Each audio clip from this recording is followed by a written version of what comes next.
In this video, we're going to talk through 3 simple, effective and evidence-based techniques that you can do to massively improve the chance of success when it comes to your apprenticeship program. When it comes to setting or achieving the goals that you've put in place for your apprenticeship program, generally the difference between those that achieve them and those that don't is all around the actions that are actually put into place.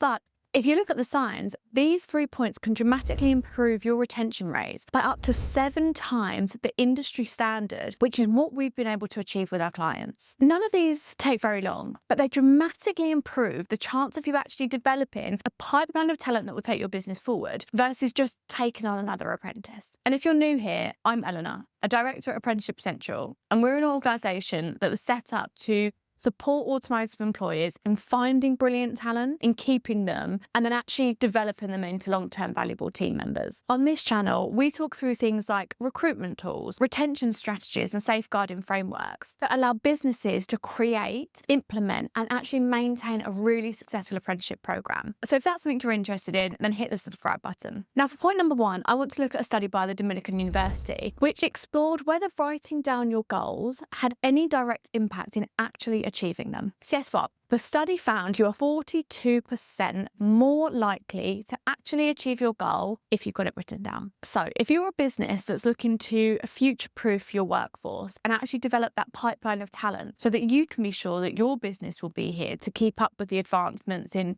tech and the way that things are moving, then I'd say that 42%, they're pretty good odds. It's a case of writing out your goals, your ambitions when it comes to taking on apprentices and making sure that you have a plan in place so that you can properly achieve those. It's important to note these goals should be bigger and more than just the apprentice and their associated learning journey or college program. This should really get everyone thinking about what they want to achieve, where they want to be in 3 to 5 years' time, what motivates them, and what really is important to them. Whenever we set up any apprenticeship program, this is exactly where we start. Point 2 is something I want you to think about first. Let's say you bought a new car, a blue BMW. You then see that blue BMW everywhere. This is also known as a Bader-Meinhof phenomenon or a frequency illusion. But ultimately what it is it's you using a different part of the brain that goes further down into the subconscious. So point 2 is reviewing those goals. Well, this means that the manager, the mentor, and the apprentice start to slowly drift away from the agreed priorities, goals, and actions at the beginning. Mistake number 1 that most organisations make when it comes to their apprenticeship program are not setting goals in the first place. Mistake number 2 comes in not formalising them or writing them down, having responsibility or accountability for them. And then mistake number 3 comes in when they don't get reviewed. They get set, but then they get left. So there's no continuation, monitoring, or ongoing measures of how successful the apprenticeship program actually is. So the idea behind point number 2 is that everyone's aligned and we can ensure that collectively we're all moving in the right direction, especially since apprentices need more support than what's given just from the training provider. Completing the modules is only a fraction of the apprenticeship. So if we're not aligned on those goals, if the rest of the business isn't supportive or on board, and if no one's really championing that apprentice's path to success, well, this leads to disengagement, frustration, and demotivation from the apprentice, ultimately resulting in them potentially dropping out of the program completely. We implement a simple review cadence that keeps your goals moving, keeps people accountable, and ultimately looks to set up the apprentice for success come endpoint assessment. 1, are we still aligned on those goals? 2, what's working in the workshop and what isn't? And 3, what support needs to change before the apprentice disengages? The key to these reviews is making sure someone has ownership of the next step. It can't be the apprentice. They can't be expected to carry this escalation, nor can it be the training provider, as they don't have visibility or an understanding of what's happening within your wider business, nor can they cater for this sort of support. So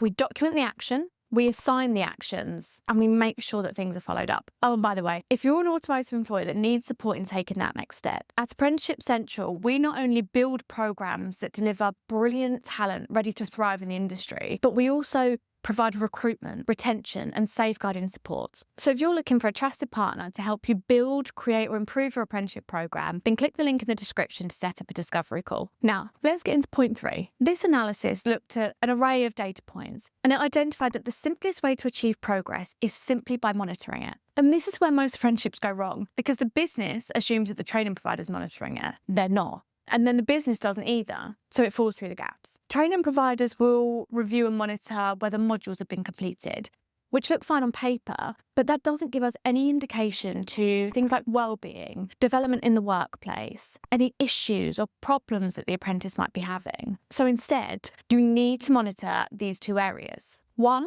provider progress, so attendance, off-the-job hours, modules and milestones. And two, workplace progress, so tools and kit, mentor time, confidence, behaviour, and whether they know what good actually looks like in your business. From there, give the check-in a status, whether that be red, amber, green. And come the next review, let's really look at things and see if improvements can be made. So moving from an amber to a green. And as a bonus point, for a successful apprenticeship programme, you need to know everything that's involved so you can effectively recruit, onboard and complete that apprenticeship. We've released a full guide covering everything you need to know from start to finish, and you can watch it here.